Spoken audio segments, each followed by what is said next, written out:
کیا ہوگی جب تک کہ مارشل لا رہا, جب تک مارشل لا کورٹس رہے. دوسرا کیس میاں والی کا آپ نے ذکر کیا, وہ بھی ایک خاتون کے ساتھ زیادتی ہوئی تھی, ان لوگوں کو پھانسی دی گئی. جب اجتماعی ریپ کیا انہوں نے, ان کو پھانسی دی گئی اور ان کی سر عام ان کی لاشیں لٹکائی گئیں. اس کے بعد کسی کی جرت نہیں ہوئی کہ کسی خاتون کی طرف میلی آنکھ کر کے دیکھے. بگٹی صاحب نے مجھے کہا کہ جاز الحق صاحب آپ کے والد صاحب سے میری کوئی خاص ملاقات نہیں ہوئی, لیکن وہ بڑے رحم دل تھے. میرے پاؤں میں گینگرین ہو گئی, مجھے اپنا جہاز بھیجا, مجھے انہوں نے مڈل ایسٹ ہاسپٹل کراچی میں داخل کروایا. اور کہا یہ رحیم الدین خان آپ کا کیا لگتا ہے, جو گورنر تھے وہاں کے جنرل رحیم الدین خان. میں کہا جی میرے عزیز ہیں, میرے سسر ہیں. وہ کہہ رہے بڑا ظالم آدمی تھا. بسم اللہ الرحمن الرحیم. السلام علیکم ناظرین, آواز حق میں خوش آمدید. ناظرین, اچانک سے ایک خبر گردش کرتی ہے سوشل میڈیا پر اور مختلف ٹی وی چینلز پر کہ رات کے 3 بجے ایک خاتون موٹر وے پر جا رہی تھی اور اس کا پیٹرول ختم ہوا اور اس کو کچھ لوگوں نے زیادتی کا نشانہ بنایا. اور اس خبر کے بعد پورا پاکستان جو تھا وہ اس میں ایک بے چینی تھی کہ یہ ایک جو موٹر وے بہت محفوظ سمجھی جاتی ہے, تو اس کے اوپر سفر کرنے والی خاتون جس کے ساتھ بچے بھی ہیں, اس کو زیادتی کا نشانہ بنایا گیا بچوں کے سامنے. اور المیہ یہ ہے کہ جو موٹر وے کی انتظامیہ تھی وہ کہہ رہی تھی کہ یہ ہماری حدود ہی نہیں ہے. اور جو پنجاب پولیس تھی وہاں پر, اگر پنجاب پولیس کا ایریا تھا تو وہاں پر گشت وغیرہ نہیں تھا, کچھ بھی نہیں تھا. وہ لوگ وہاں سے آتے ہیں تو ان کا کون ذمہ دار ہے, ان کی حفاظت کرنا کس کی ذمہ داری ہے؟ تو یہ ایک بہت بڑا سوال تھا. تو اس سے پہلے کچھ دن پہلے, اس کے فوراً بعد بہت سارے واقعات اس طرح کے جو زیادتی کے خاص طور پہ وہ سننے کو ملے. کہیں 6 سالہ بچی کا واقعہ آ گیا, کہیں 12 سالہ بچی کا واقعہ آ گیا. تو اس طرح کے واقعات جو ہیں وہ یکدم سننے کو مل رہے تھے. تو یہاں پر میں برملا اس چیز کا اظہار کرنا چاہوں گا کہ یہ جو اس طرح کے واقعات ہو رہے ہیں, اور سننے میں آ رہا ہے کہ عابد ایک نامی جو لڑکا ہے اس نے زیادتی کی ہے, اور 2013 میں وہ آلریڈی ایک گھر میں گیا, وہاں پر خاتون کے ساتھ اور اس کی بیٹی کے ساتھ زیادتی کی, اور وہ دندناتا پھر رہا ہے. اس کی وجہ کیا ہے؟ اس کی وجہ یہ ہے کہ یہاں پر جو ہمارا سسٹم ہے, عدالتی نظام ہے, دباؤ دے کر جو مدعی ہوتے ہیں ان پر دباؤ دیا, صلح کر لی اور باہر آ گیا. تو اس طرح کا سلسلہ چل رہا ہوتا ہے. یہاں پر شہید جنرل ضیاء الحق کا ایک تاریخی واقعہ ہے جو جنرل افضل چشتی صاحب نے اپنی کتاب میں بھی لکھا. وہ کہتے ہیں کہ جب مارشل لا کا دور تھا تو انہوں نے ایک خبر دیکھی کہ لاہور میں ایک معصوم بچہ ہے, اس کے ساتھ زیادتی ہوئی اور اس کو بعد میں قتل کر دیا گیا. تو وہ خبر جنرل ضیاء صاحب کے پاس لے کر پہنچے اور ان کو کہا کہ سر آپ نے یہ خبر دیکھی ہے. تو جنرل صاحب نے اس کے اوپر نوٹس لیا اور جناب انہوں نے کہا کہ ان جو مجرم ہیں ان کو عبرت ناک ان کو سزا دی جائے, تاکہ اس طرح کے جتنے بھی جرائم ہیں وہ دوبارہ واقع نہ ہوں. اور حقیقت میں ایسا ہوا. ساری دنیا جو جنرل ضیاء صاحب سے چاہے اختلاف بھی رکھتے ہوں, تو میں نے سوشل میڈیا پر دیکھا کہ وہ لوگ اپنے طرف سے وہ پوسٹ وغیرہ کر رہے تھے کہ شہید جنرل ضیاء الحق کے دور میں ایسی سزائیں دی گئی تھی, تو ان کے دور میں ایسا کوئی بھی دوبارہ واقعہ نہیں رونما ہوا. ایک بچے کے جب زیادتی کرنے والے ملزمان کو لاہور کی یعنی چوکوں پر پھانسی پر لٹکایا گیا, تو پورا دن ان کی جو لاشیں تھیں وہ جھول رہی تھیں. اسی طرح میاں والی کی جیل میں بھی بہت سارے مجرموں کو سرعام پھانسی دی گئی. تو یہ جو پاکستان کی تاریخ میں شہید جنرل ضیاء الحق واحد ایسے حکمران گزرے ہیں جنہوں نے زیادتی کے اوپر جتنے بھی لوگ تھے ان کو سرعام سزائیں دیں, اور ان کے دور میں دوبارہ اس طرح کے واقعات نہیں ہوئے. تو اسی حوالے سے آج جاز الحق صاحب سے ہم گفتگو کریں گے. بہت شکریہ جاز الحق صاحب. یہ سانحہ موٹر وے ہوا, آپ کی مصروفیت تھی, آپ اپنے حلقے میں گئے ہوئے تھے وہاں پر جتنے بھی, کیونکہ کرونا کے بعد میرے خیال میں آپ پہلی دفعہ وہاں گئے تھے, تو وہاں بھی جانا ضروری تھا. اس وجہ سے ہم یہ لیٹ ہو گئے. اس واقعے کے اوپر جو ہے ہماری کوئی ویڈیو نہیں آئی تھی. تو آپ کیا سمجھتے ہیں کہ یہ کیوں یکدم اتنے واقعات سامنے آ رہے ہیں؟ بسم اللہ الرحمن الرحیم. الحمدللہ رب العالمین والصلاۃ والسلام علی خاتم النبیین. بہت شکریہ آئے صاحب, آپ نے اس ایشو کو, میں سمجھتا ہوں کوئی پاکستانی ایسا نہیں ہے جس کا دل جو ہے وہ خون کے آنسو نہ رو رہا ان واقعات پہ, کیونکہ ہم سب اپنی گھروں میں بیویاں بھی ہیں, بہنیں بھی ہیں, بیٹیاں بھی ہیں, بالکل. اور دل دکھتا ہے جب اس قسم کے واقعات ہم اس ملک میں دیکھتے ہیں جو کہ ایک نظریاتی ملک ہے. لا الہ الا اللہ محمد رسول اللہ کے نام پر, اس نعرے پر یہ ملک بنا. آج بھی حکمران جو ہے وہ مدینہ کی ریاست کی بات کرتے ہیں. عملی طور پر کیا ہو رہا ہے اس ملک کے اندر, یہ دیکھنے کی بات ہے. اور آپ نے اچھا کیا کہ جنرل ضیاء الحق شہید 32 سال ان کو شہید ہوئے ہو گئے, آج لوگ ان کو یاد کرتے ہیں. جب بھی دین کا نام آتا ہے ضیاء الحق شہید کا نام آتا ہے, جب بھی پردے کا نام آتا ہے ضیاء الحق شہید کا نام آتا ہے, جب بھی شریعت کا نام آتا ہے ضیاء الحق شہید کا نام آتا ہے, جب بھی جہاد کا نام آتا ہے ضیاء الحق شہید کا نام آتا ہے. اس کی وجہ یہ ہے کہ انہیں یہ پتہ تھا کہ دو چیزیں ان کے سامنے بڑی واضح تھیں. ایک تو یہ کہ انہوں نے پارٹیشن کو, پاکستان کو بنتے ہوئے اپنی آنکھوں سے دیکھا تھا. ٹھیک ہے. انہوں نے دیکھا تھا کہ ان کی والدہ, ان کے والد, ان کے بہن, ان کے بھائی کس طرح سے جلندھر سے اٹھ کر لاہور پہنچے اور کس طرح سے وہاں سے پشاور پہنچے. والدہ کو بھائی کا نہیں پتہ تھا, کیونکہ ہم تو یہ سارے قصے سنتے رہے. بالکل. اور خاوند کو بیوی کا نہیں پتہ تھا. کوئی ایک بیٹی کے ساتھ آیا, دو بیٹیوں کے ساتھ, ماں جو ہے وہ ایک بیٹے کے ساتھ آئی, ایک بیٹا جو ہے وہ خود پہنچا. اور جو جنرل ضیاء الحق شہید تھے وہ آخری اسلحے کی گاڑی لے کر پاکستان آئے. جی. اس کی مطلب حفاظت ان کے ذمہ تھی. اور اس گاڑی کے آگے پیچھے بھی دو گاڑیاں جو تھیں ان کو بالکل لوگوں کو شہید کر دیا گیا تھا اس کے اندر. تو وہ درد رکھنے والے لوگ تھے, ان کو پتہ تھا کہ ہم نے اس ملک کو کیسے بنایا اور اس کے اندر کیا ہونا چاہیے. جب اللہ تعالیٰ نے ان کو موقع دیا, اب میں آپ کو یہ 3 واقعہ سناؤں گا. ٹھیک ہے. پہلا واقعہ آپ نے ذکر کیا اس کا, پپو کیس کا, جو لاہور کے اندر ہوا. اس میں کیا تھا, بچے کے ساتھ زیادتی ہوئی, اس کو مار دیا گیا, بچے کو مار دیا گیا, جی. پکڑے گئے, اعتراف ہوا. آج کی اگر ہماری عدالتیں ہوتی تو میرا خیال ہے کہ وہ اب تک وہ چھٹ بھی گئے ہوتے. دیکھ, میں جہاں پر ایک بات کہنا چاہوں گا بہت ضروری. زینب کیس ایک ہوا تھا, اس کے ملزم کو کچھ ہی عرصے میں پھانسی دے دی گئی, پھانسی ہو گئی. لیکن مسئلہ یہ ہے کہ جب اس کو پھانسی دی گئی تو پھر بھی جرائم تو ہو رہے ہیں. میں یہی بات آپ کو بتا رہا ہوں. وجہ وہی تھی جو جنرل صاحب نے طریقہ اختیار کیا تھا. اگر وہ کیا جاتا, وہ طریقہ یہ تھا کہ اس میں سر عام پھانسی دی گئی. میرا نہیں خیال کہ قوم نے اس وقت اعتراض کیا ہو, کیونکہ ہر کسی کا دل دکھا ہوا تھا. جی. اس کا نتیجہ کیا نکلا کہ کسی بچے کے ساتھ پھر ایسی زیادتی کسی نے نہیں کی. انہیں پتہ تھا کہ ہماری سزا کیا ہوگی, جب تک کہ مارشل لا رہا, جب تک مارشل لا کورٹس رہے. دوسرا کیس میاں والی کا آپ نے ذکر کیا, وہ بھی ایک خاتون کے ساتھ زیادتی ہوئی تھی. ان لوگوں کو پھانسی دی گئی, جب اجتماعی ریپ کیا انہوں نے, ان کو پھانسی دی گئی اور ان کی سر عام ان کی لاشیں لٹکائی گئیں. اس کے بعد کسی کی جرت نہیں ہوئی کہ کسی خاتون کی طرف میلی آنکھ کر کے دیکھے. بے شک. تیسرا کیس میں آپ کو سناؤں ابھی, اور یہ واقعہ پہلے میں نے کسی سے ذکر نہیں کیا. جی. کوئٹہ کے اندر ایک نواب تھا, بڑا سردار کا بیٹا تھا. اس کی ایک ڈاکٹر کے بیٹے کے ساتھ دوستی تھی. دونوں بہت پیارے دوست تھے. کسی وجہ سے لڑائی ہو گئی. ایئرپورٹ کے اوپر جہاز سے دونوں نیچے اترے تو نواب صاحب کا جو بیٹا تھا, سردار صاحب کا, اس کی کوئی تلخی ہوئی اپنے دوست کے ساتھ. اس نے ٹارمیک کے اوپر سب کے سامنے اس کو چھرا مارا اس کے پیٹ میں, یعنی اس لڑائی میں دونوں میں لڑائی ہوئی اور وہ وہاں پر فوت ہو گئی.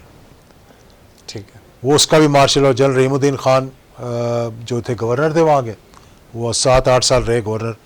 بلوچستان کے حالات آپ کو معلوم ہے کہ وہاں پہ ایک فوج کشی ہوتی رہی اور بالکل مطلب لا اینڈ آرڈر کسی کام کا نہیں تھا. جی.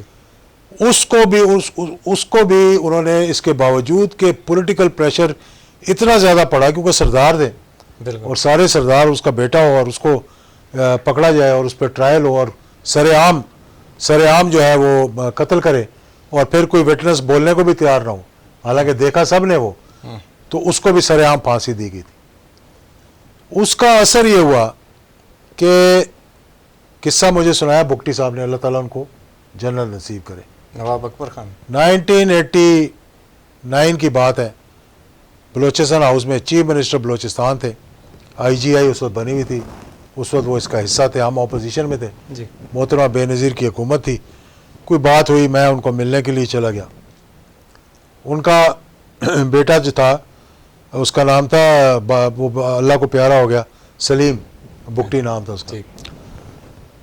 وہ بڑا مشہور تھا, مطلب فیملی پوری بڑی مشہور تھی, سارا کوئی بڑا مشہور تھا. بگٹی صاحب نے مجھے کہا کہ جاز الحق صاحب آپ کے والد صاحب سے میری کوئی خاص ملاقات نہیں ہوئی, لیکن وہ بڑے رحم دل تھے. میرے پاؤں میں گینگرین ہو گئی, مجھے اپنا جہاز بھیجا, مجھے انہوں نے مڈل ایسٹ ہاسپٹل کراچی میں داخل کروایا, اور پھر جب میں ٹھیک ہو گیا مجھے انہوں نے کہا کہ اگر آپ نے باہر جانا ہے علاج کے لیے میں آپ کو باہر بھی بھیجتا ہوں.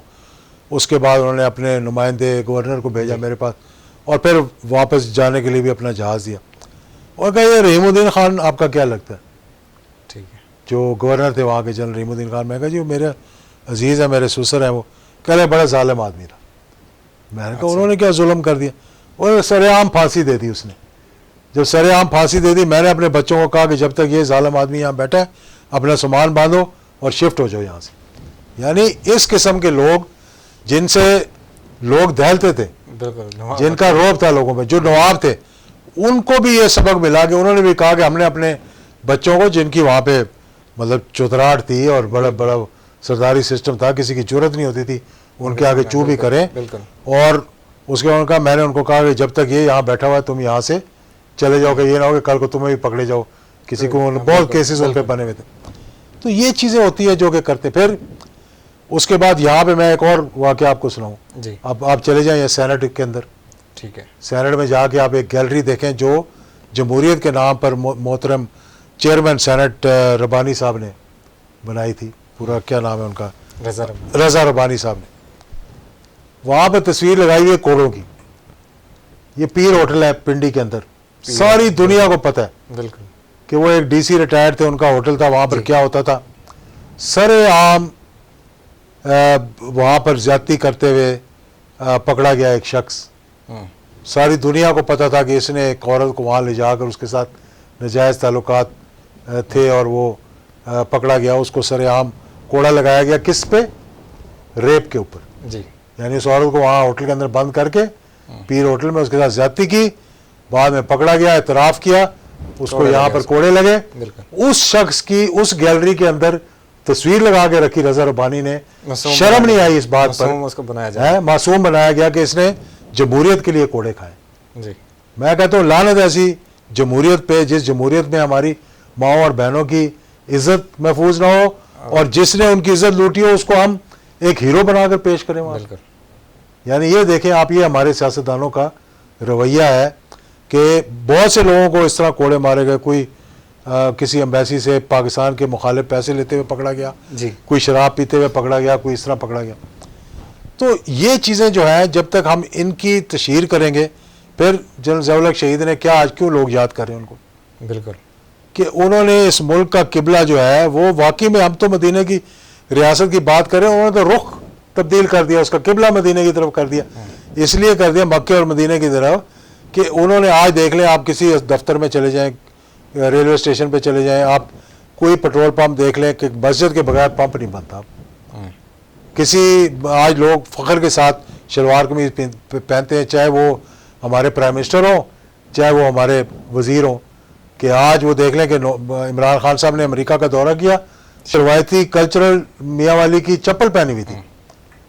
اور کبھی کوئی جاتا ہے اس طرح, وہاں پہ ہمارے جو وزیر اعظم ہیں جب جاتے تھے وائٹ ہاؤس میں ملنے کے لیے, یا ضیاء الحق شہید نے, محمد خان جنیجو نے شیروانی پہن کر گئے, اور یا پھر عمران خان. ہمارے تو حکمران ایسے تھے جو پہلے لندن جا کے ٹائی شرٹ نہیں, وہ ڈیزائنر لیتے تھے, لاکھوں روپے کے سوٹ لیتے تھے, لاکھوں روپے کے جوتے پہنتے تھے. گھڑیاں جو ہیں وہ 3-3 4-4 کروڑ روپے کی گھڑیاں, جو کہ نایاب گھڑیاں, کلیکٹرز آئٹم, جن کے 12 گھڑیوں سے زیادہ دنیا میں نہیں بنتی, وہ پہن کے جا کے وہاں پہ دکھاتے تھے کہ ہم وائٹ ہاؤس کے اندر آئے ملنے کے لیے. بھئی آپ ایک غریب ملک کے سربراہ ہیں, وہاں گئے ہیں, آپ ایک طرف آپ بھیک مانگ رہے ہیں, دوسری طرف آپ اپنے وہ نمائش کر رہے ہیں وہاں پہ جا کے.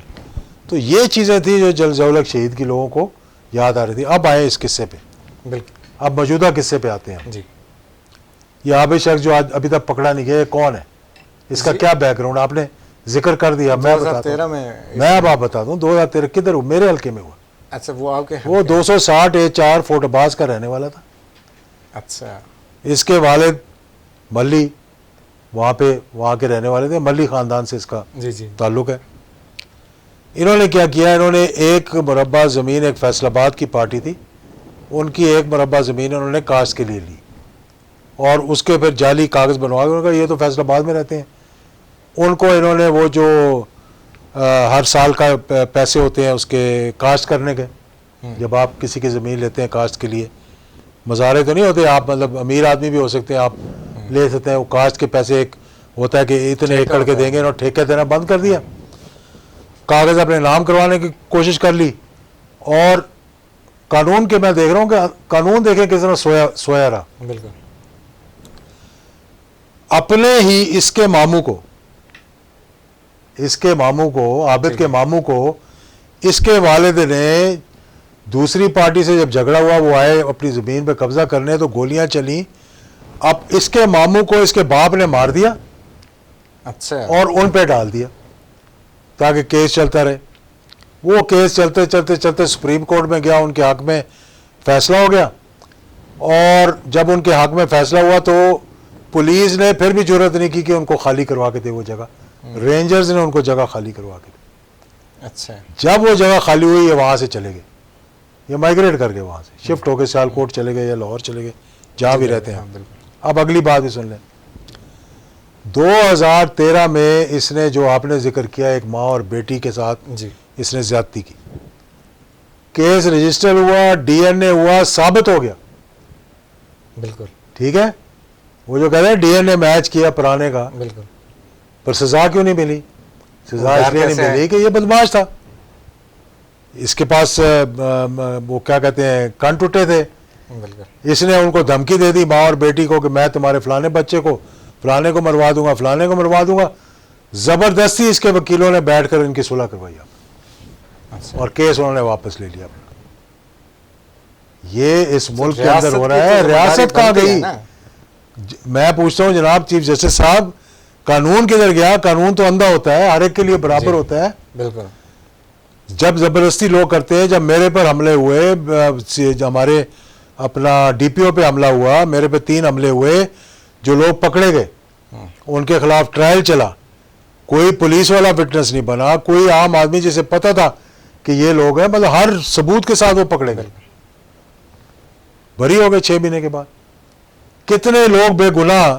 یہ اس کو دیکھ لیں, یہ جو مجید اچکزئی ہے, وہی میں اس پہ آ رہا ہوں, اس پہ بھی میں وہ بھی کیس ابھی حال ہی ہوا ہے جی. یعنی اب تو دنیا اتنی تیز ہو گئی ہے کہ سوشل میڈیا پہ اس نے ایک پولیس والے کو مار دیا جی, اور مار دیا, ساری دنیا نے سی سی ٹی وی فوٹیج دیکھ لی, وہ بیٹھا ہوا گاڑی چلا رہا ہے, گاڑی سے اترا, ساری چیزیں سامنے آ گئی, اور اس کے بعد جناب لیک آف شہادت کی وجہ سے کہ شہادتیں نہیں ہوئی اور اس کو بری کر دیا گیا. مطلب کہاں جائے گا ایک غریب آدمی؟ اگر کیمرے کے اوپر کہتے ہیں کہ کیمرہ تھا, وہ اس کو ہم نہیں مان سکتے, تو یہ جو موٹر وے پہ لوگوں کے چلان کرتے ہیں کیمرے کے اوپر, تو وہ پھر کیمرے کیوں لگائے ہوئے؟ نہیں تو ان کے منہ پہ جب چپیڑ مارے اور کوئی کیمرہ کیپچر نہ کر رہا ہو, تو کل کو ہم کہہ دیں جناب کہ ہم نے تو ماری نہیں ہے, تو پھر آپ مانیں گے اس بات کو؟ بالکل. وہ تو سو موٹو ہر چیز پہ لینے کو تیار ہو جاتے ہیں, ہر چیز پہ سو موٹو لے لیتے ہیں, لوگوں کو اٹھا کے مطلب کہ دنوں میں فیصلے کر دیتے ہیں. میں نے اس کی ویڈیو دیکھی ہے جو مجید اچکزئی ہے, ساری دنیا نے دیکھی ہے. بند میں سے نکلا ہے سر, گاڑی میں سے, اور بختر بند گاڑی میں سے نکل کر اس کو کوئی ہتھ کڑی نہیں لگی ہوئی. کچھ نہیں, مطلب کیونکہ وہ ایک انفلوئنشل شخص تھا, حکومت کو اس کی ساتھ کی ضرورت تھی. اس وقت وہ ایم پی اے بھی تھا میرے خیال میں, یا اس کا بھائی ایم پی اے تھا, فیملی ایسی کے ساتھ رابطہ تھا اس کا. جی جی. جس طرح بھائی ایک چھوٹا سا شخص جو ہے یہ عابد جیسا, جو ابھی پکڑا نہیں گیا, 2013 میں جب اس نے کیا, یہ چھوٹ گیا, پولیس کو نہیں پتا تھا بالکل کہ اس نے زیادتی کی ہے, مان گیا, ڈی این اے ہو گیا, ساری چیزیں ہو گئی.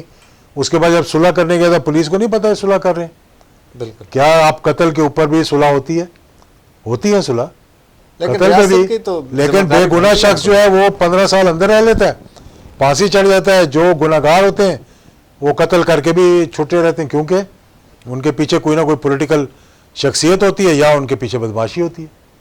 دیکھیں اس ملک کے اندر, اس ریاست کے اندر, اگر آپ نے مدینہ کی ریاست بنانی ہے اور واقعی میں آپ اس پہ ہیں, تو آپ خان صاحب کی بڑی خواہش ہے, انہوں نے 1-2 کام بڑے اچھے کیے ہیں.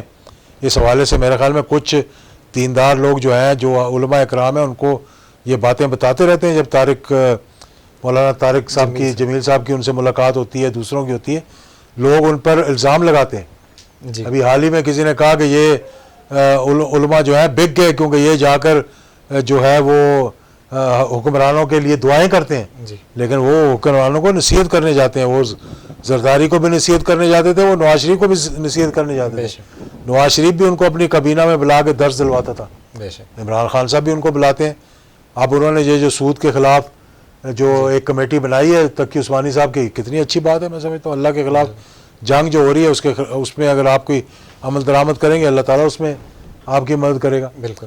تو یہ چیزیں جو ہوتی ہیں, میں سمجھتا ہوں کہ ان پر ہمیں ایک تو یہ کہ تمام جماعتوں کو سوچنا چاہیے اور تمام جماعتوں کو مل کر اس پر قانون سازی کرنی چاہیے. جب تک ڈیٹرنس نہیں ہوگا, کڑی سزا نہیں ہوگی اور جلد سے جلد اس کے فیصلے نہیں ہوں گے.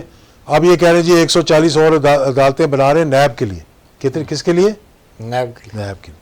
اور یار آپ قتلوں کے لیے, زنا کے لیے, جنسی تشدد کے لیے, اس کے لیے آپ ایک مہینے میں 2 مہینے میں اگر فیصلے کروا دیں کوئی ایمرجنسی عدالتیں بنا کر, تو میں سمجھتا ہوں کہ سارے قوم آپ کو 22 کروڑ عوام جو ہے وہ سلوٹ ماریں گے.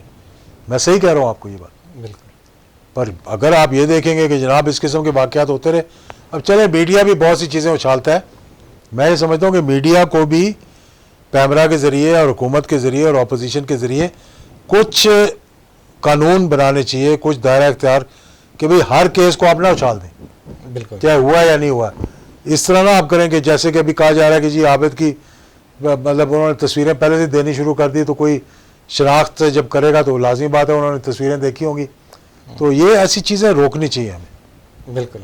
یہ مسئلے جو ہیں بالکل ایسے ان کو جب تک ہم حل نہیں کریں گے, اور وہ ضیاء الحق شہید نے جو قانون, اس سے تو مارشل لاء تھا, وہ مارشل لاء کے تحت وہ انہوں نے عمل درآمد کروایا, کانسٹیٹیوشن سسپینڈڈ تھا, عدالتیں اس وقت مارشل فوج کی بھی چل رہی تھیں, جیسے کہ دہشت گردی کے اندر بھی دیکھیں فوجی عدالتیں بنی جی اور اس کے اندر بھی فیصلے ہوئے.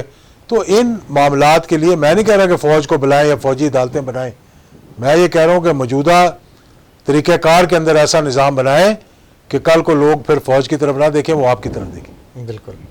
یعنی انصاف مہیا ہونا چاہیے, انصاف مہیا ہونا فوری چاہیے. ہونا چاہیے. یہ اس طرح کے ملزم اگر 2013 میں کر کے 2020 میں دوبارہ اس طرح کے واقعات ہوں گے, وہ بیچ میں کتنے واقعات کیے ہوں گے جن کا پتہ ہی نہیں ہے, جو منظر عام پر یہ تو جب پکڑا جائے گا اس سے پوچھیں گے تو وہ بتائے گا بالکل کہ کتنی ڈکیتیاں کی, کتنے لوگوں کو لوٹا, کتنی عورتوں کے ساتھ تشدد کیا, کتنوں کے ساتھ زیادتی کی. لوگ تو شرما کر اپنی عزت بچانے کے لیے وہ بتاتے بھی نہیں, خاموش ہو جاتے ہیں. بالکل خاموش ہو جاتے ہوں. اجازت الحق صاحب, یہ آخری اس حوالے سے آپ چاہتے ہیں کہ سرعام یعنی اس کو سزائے موت ہونی چاہیے؟ 100%, اس میں کوئی دو رائے نہیں ہے. ہیومن رائٹ جو مرضی کرتے رہیں, بھاڑ میں جائیں. ڈیٹرنس جب تک نہیں ہوگا بھائی جان یہ کام معاملہ ٹھیک نہیں ہوگا.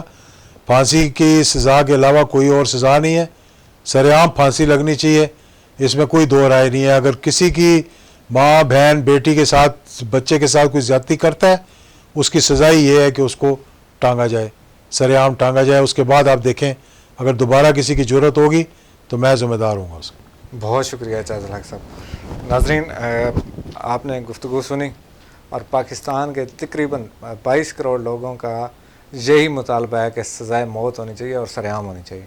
زیادتی کا جو بھی ملزم ہوتا ہے, اگر اس پر زیادتی ثابت ہو جاتی ہے, ڈی این اے میچ کر جاتے ہیں اور وہ اس کو سزا نہیں ملتی, تو وہ دوبارہ آ کر معاشرے میں جتنے بھی لوگ ہیں ان کے ساتھ اس طرح کے واقعات دوبارہ کرتا رہتا ہے. اللہ پاکستان کی حفاظت فرمائے.